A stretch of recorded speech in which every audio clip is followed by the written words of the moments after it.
সারা বিশ্ব বিস্ময়ের সাথে দেখেছে, গর্বের সাথে দেখেছে যে মানুষ কেমন হয়।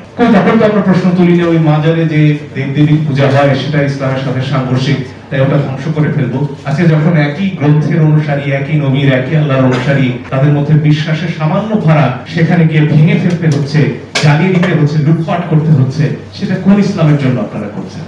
এবং এখানে দায় কি শুধুই সরকারের? যারা ইসলামের কথা বলেন, হেফাজতে ইসলামের কথা বলেন, বা জামায়াত ইসলামের কথা বলেন, বা অন্যান্য যেসব রাজনৈতিক দল ইসলামের কথা বলেন, তাদের দায় নেই এখানে? যখন ইসলামের এই অপমান হয়, ইসলামের নামে মানুষকে হত্যা করা হয়, লাশ পুড়িয়ে দেওয়া হয়, লুটপাট করা হয়, আপনাদের দায় নেই? আপনারা তো রাজনৈতিক দল করেন। বারবার ঘুরে ফিরে একটা কথা এসেছে যে রাজনৈতিক প্রশ্রয় ছাড়া এই ঘটনা ঘটে না। চাঁদাবাজির ঘটনা একটু আগে আমরা শুনলাম। এই মাজার দখল হওয়ার পেছনে, লুটপাটের পেছনে তো অর্থনৈতিক স্বার্থ আছে, স্থানীয় লুটেরা শক্তি আছে। তাদের বিরুদ্ধে রুখে দাঁড়াবার দায় কি শুধুই সরকারের?